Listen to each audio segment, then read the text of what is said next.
convidar você a abrir sua Bíblia em João capítulo 6. E eu vou ler aqui os versos 16 a 21. João, Evangelho de João, capítulo 6, versos 16 a 21. É o texto da nossa reflexão para essa noite aqui. O texto diz assim: ao anoitecer, seus discípulos desceram para o mar e entraram num barco e começaram a travessia para Cafarnaum. Já estava escuro e Jesus ainda não tinha ido até onde eles estavam. Soprava um vento forte e as águas estavam agitadas.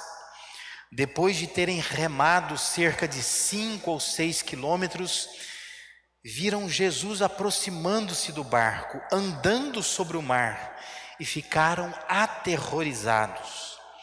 Mas ele lhes disse: sou eu, não tenham medo. Então se animaram a recebê-lo no barco e logo chegaram à praia para a qual se dirigiam.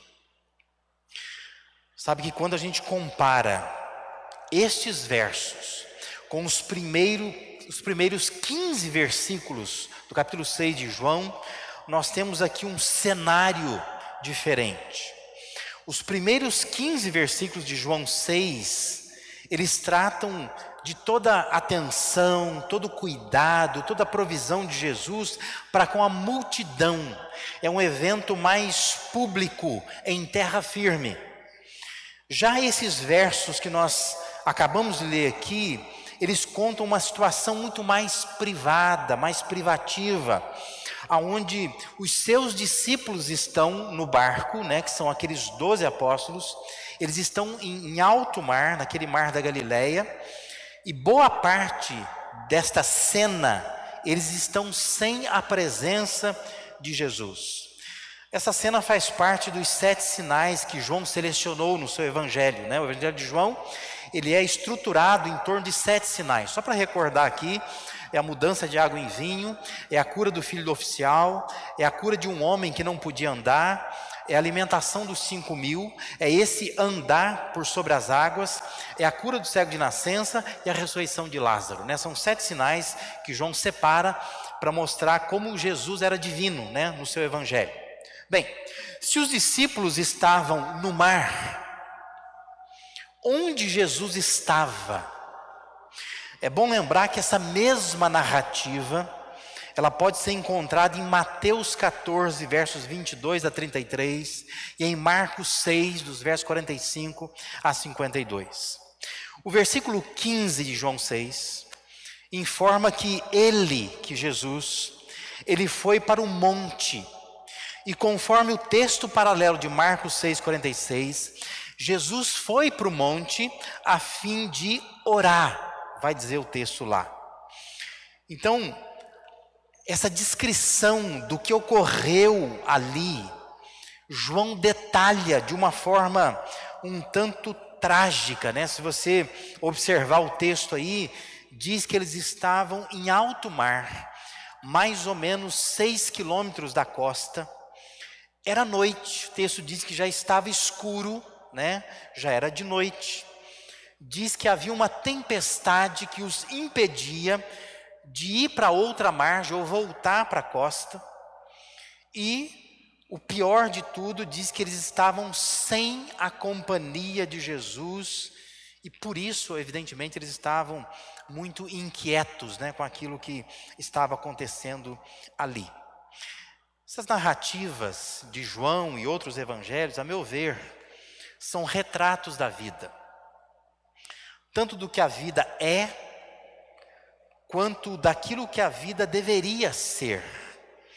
A forma como os discípulos reagiram àquela tempestade retrata a forma como eu e como você reagimos também às coisas que acontecem na nossa vida, A maneira como nós reagimos às dificuldades da vida.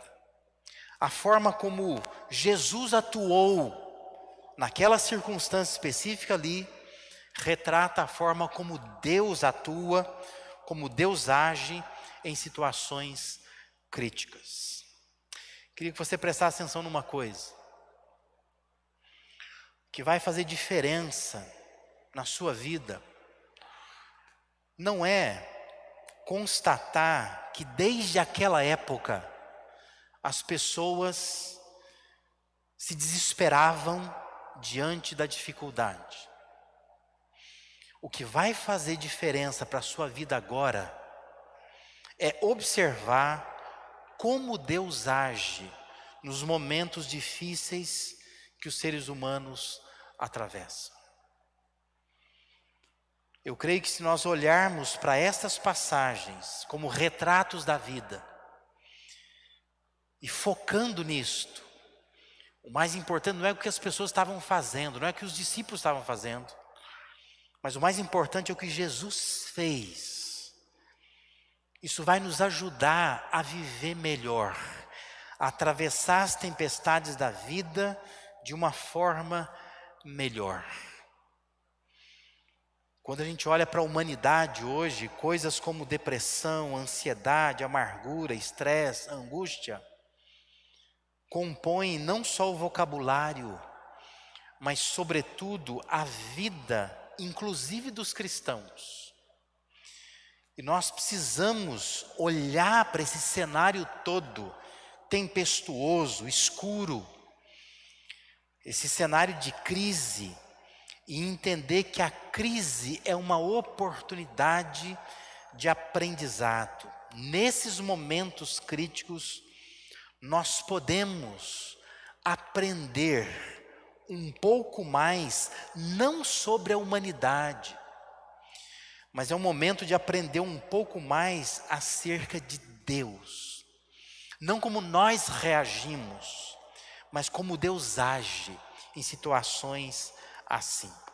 Então, pensando nisso, o que aprender na hora da crise? Em primeiro lugar, é preciso aprender a aceitar.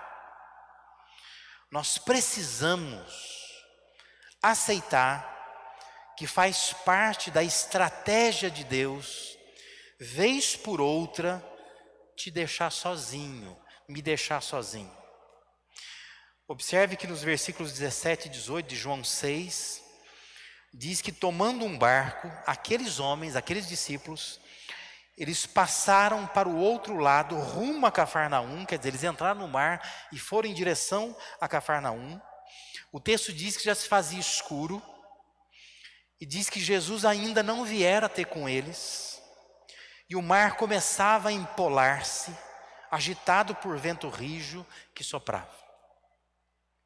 A realidade era esta: eles estavam no mar, já se fazia escuro, eles não sabiam o que fazer, havia o desespero neles, mas o fato é, Jesus não estava lá, ele não estava. Agora, presta atenção numa coisa, eu não estou dizendo que Deus te abandona, que Deus me abandona, não é isso. O que eu estou dizendo é que Deus toma certa distância, e Deus ele fica observando o que é que nós fazemos diante de algumas dificuldades. O que a gente faz? Isso faz parte do modo de agir de Deus. Deus ele é assim.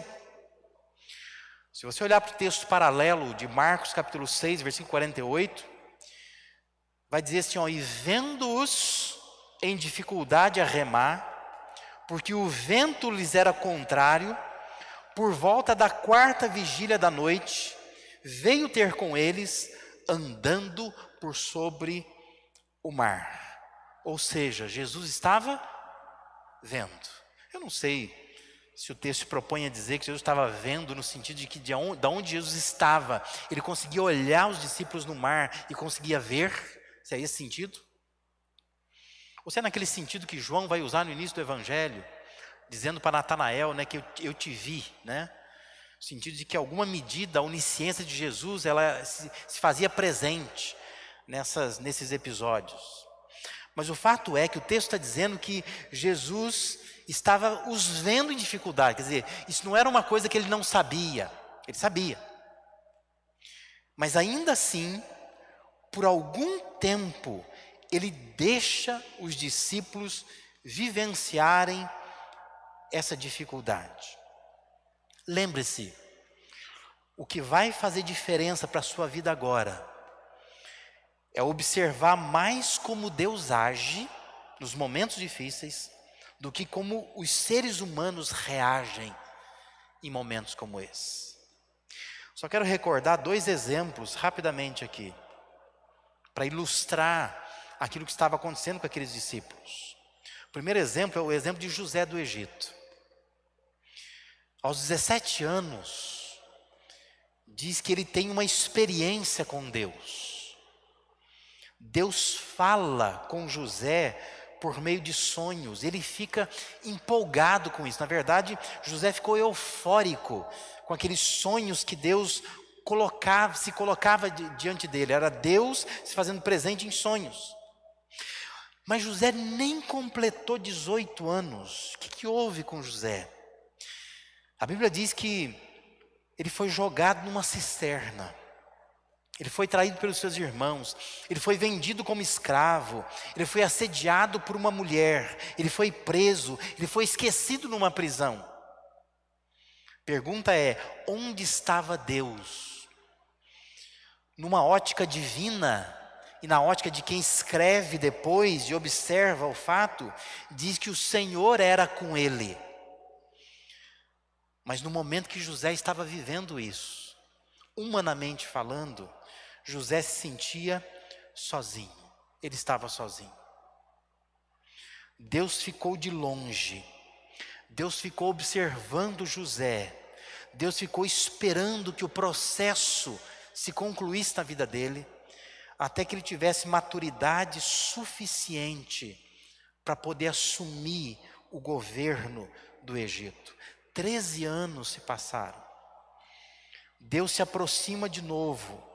Faraó teve um sonho que ninguém podia entender, e o significado daquele sonho só José poderia dar. Deus ficou de longe, observando José, até que chegasse esse momento. Deus não o abandonou, mas Deus entendeu que era melhor deixar José sozinho por um tempo. Deixa ele sofrer um pouco sozinho, para que ele possa aprender, para que ele possa crescer. Um outro exemplo é o exemplo de Moisés. Moisés teve o melhor que Deus podia dar por 40 anos. Deus o salvou da morte quando ele era bebê. Deus deu um lar para Moisés. Moisés foi educado, vai dizer lá em Atos 7:22, em toda a ciência do Egito. Moisés estava com o melhor diploma na mão. E o que aconteceu? A Bíblia diz que Moisés acabou vivendo 40 anos sozinho, lá pelas terras de Midian, esquecido lá, sem projeção nenhuma na vida. Foi tão forte isso na vida de Moisés, que diz que ele se casou nesse período. E ele teve um filho, que ele colocou o nome no filho de Gerson. O nome do filho traduz o sentimento de Moisés.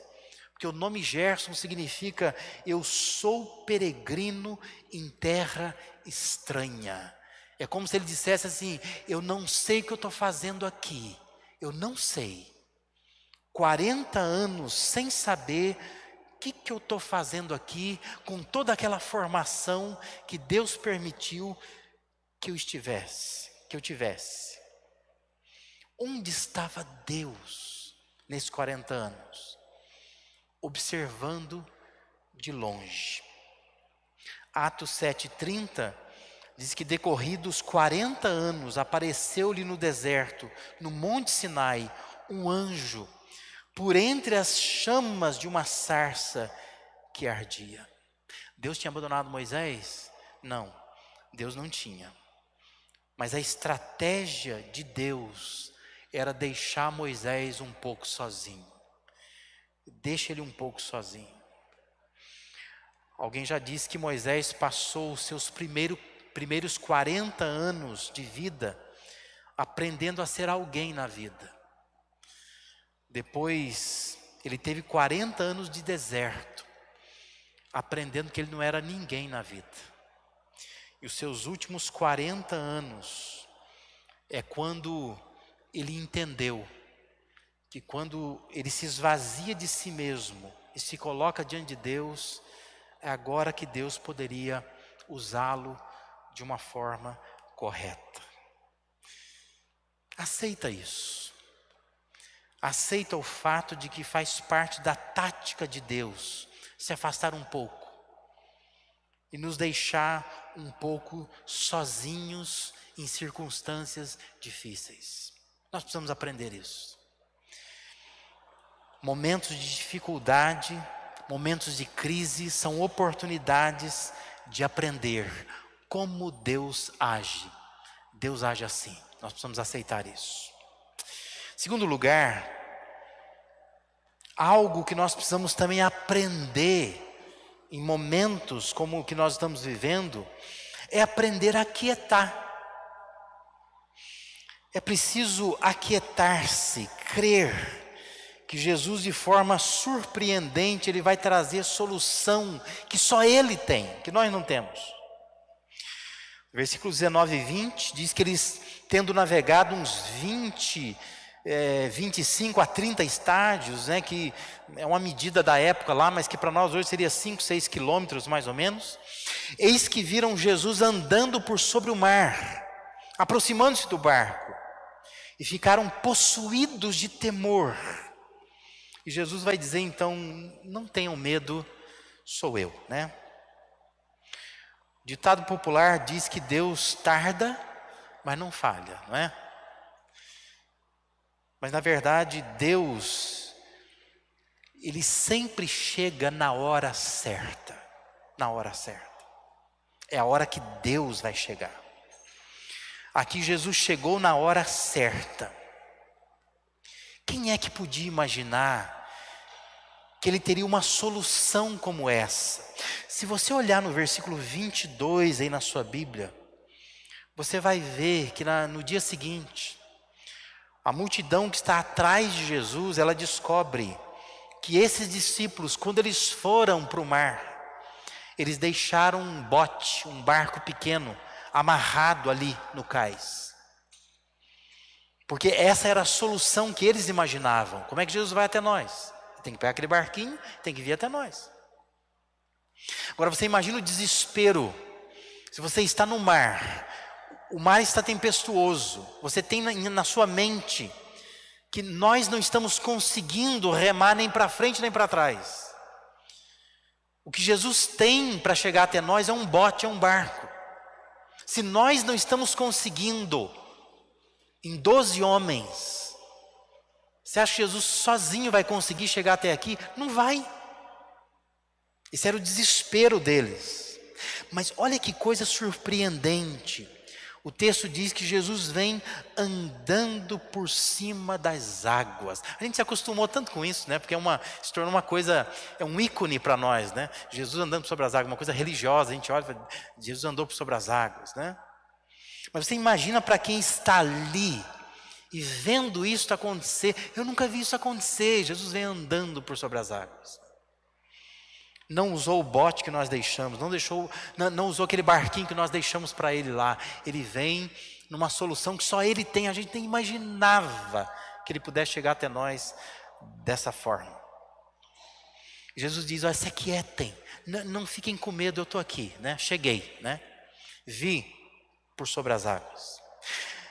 Claro que o que João está descrevendo aqui lembra o Êxodo.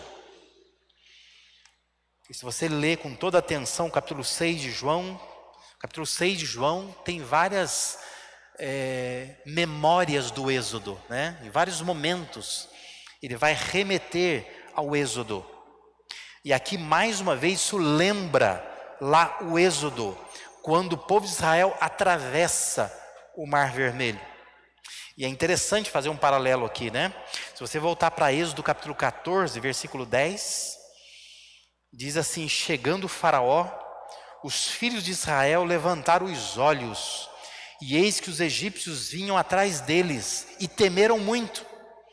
Então os filhos de Israel clamaram ao Senhor. Os versos 13 e 14 do capítulo 14 de Êxodo vão dizer assim: Moisés, porém, respondeu ao povo: não temais, aquietai-vos, vede o livramento do Senhor que hoje vos fará. Porque os egípcios que hoje vedes, nunca mais os tornareis a ver.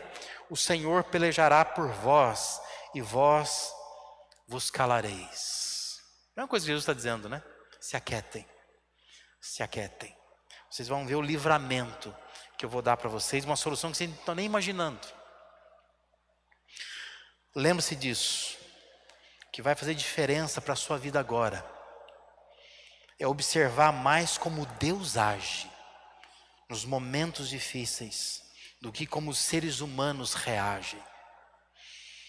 Talvez o seu foco está demais olhando para as pessoas e observando como é que os seres humanos reagem nesse momento.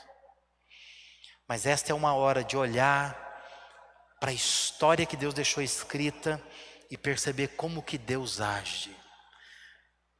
Lá no Êxodo agiu assim, Jesus vem e age assim, hoje Deus vem e agirá assim.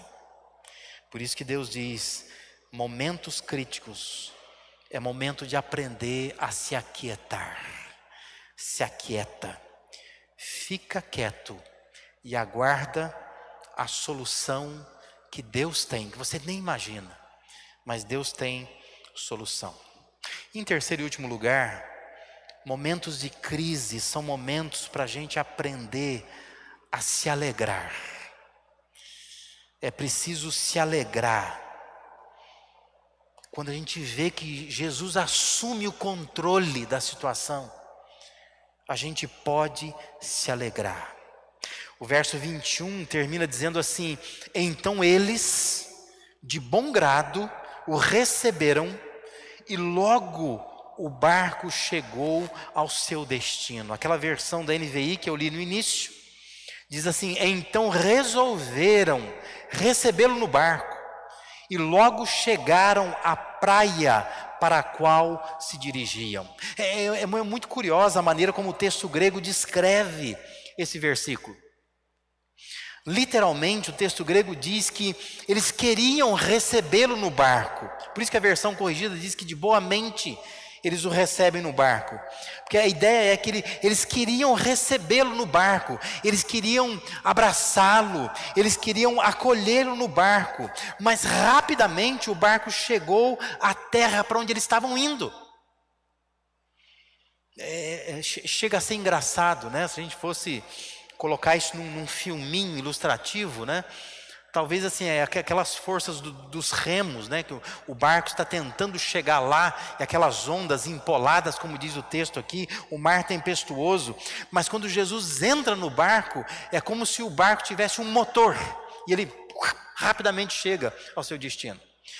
Não estou dizendo que é isso que aconteceu, estou dizendo que o texto grego diz assim, né? A dinâmica da língua grega, ela dá essa noção de que eles queriam recebê-lo no barco, mas quase que não deu tempo, de tão rapidamente que a solução chegou, né? Tão rapidamente que o barco chegou ao seu destino. Lembre-se que vai fazer diferença para a sua vida agora. É observar mais como Deus age nesses momentos de dificuldade, do que ficar observando como as pessoas reagem. Aprenda isso, aprenda a se alegrar. Jesus chega naquele barco e diz: ei, sou eu. Quando eu estava lendo, meditando nesse texto, me veio à mente algumas recordações da minha trajetória como pai. E me recordei de algumas vezes, quando um dos meus filhos estava no quarto, e no meio da noite, não sei se por um sonho, né, um pesadelo da criança, Mas a criança começa a chorar em desespero. E eu me lembro de algumas dessas vezes, quando eu entrei no quarto para ver o que estava acontecendo. E um desses meus filhos de olhos fechados, chorando, se debatendo, né? E você vai lá e chacoalha e diz assim: ei, é o papai, né? E quando a criança vê que é o pai, ela abre o olho assim e abraça. E sente aquele conforto, né? É mais ou menos essa ideia que o texto quer dar aqui. Eles estavam desesperados, chorando, não sabiam o que fazer. E quando eles veem Jesus andando sobre as águas, eles pensam: é um fantasma que está chegando. Ficam mais desesperados ainda. Jesus diz: ei, é o papai que está aqui, né? Não tenha medo, né? Vem aqui dar um abraço, né? E diz que eles se alegraram com isso. Momentos de crise são momentos de aprender a se alegrar. Porque a gente pode estar às vezes no quarto escuro, sozinho, passando dificuldade, mas a gente pode se aquietar. Porque já já o Pai entra, nos abraça, nos conforta, nos consola. Queria terminar citando o Salmo 107. Porque o Salmo 107 faz também uma memória do Êxodo.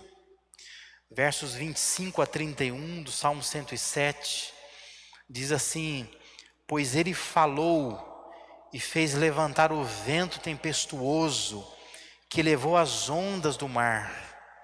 Subiram até os céus, desceram até os abismos. No meio dessas angústias, desfalecia-lhes a alma.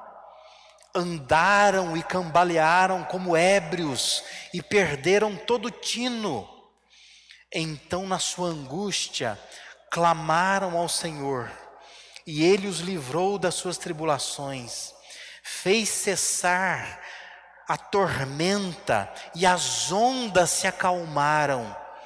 Então se alegraram com a bonança, e assim os levou ao desejado porto. Rendam graças ao Senhor por sua bondade e por suas maravilhas para com os filhos dos homens.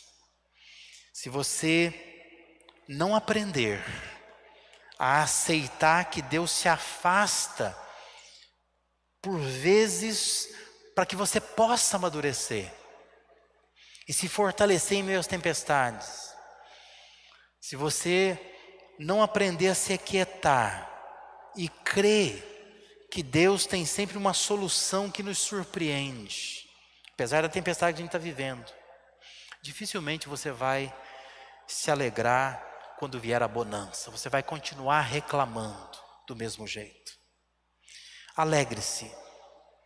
Alegre-se não porque está tudo bem, mas porque aquele que está no comando da sua vida, e não só da sua vida, mas no comando de toda a história, esse Deus quer sempre o seu bem. Ele quer o nosso bem. E só Ele pode, como diz o texto, nos levar ao desejado porto. Lembre-se, o que vai fazer diferença para a sua vida agora é observar mais como Deus age nos momentos difíceis, do que como os seres humanos reagem a esses momentos trágicos. Que Deus possa abençoar a sua vida. Que você possa ter uma semana onde você aceite que Deus está te deixando um pouco sozinho, um pouco na angústia, mas que nesses momentos você se aquiete. Saiba que Deus está no controle, Ele está chegando, já que Ele vem por um caminho que você não espera. E que você possa se alegrar. Porque por mais que você esteja desesperado, chorando, Ele vai entrar no quarto escuro e vai dizer: se acalma, sou eu. Eu estou nisto. Eu faço parte disto. E eu posso te abraçar e acalmar o seu coração.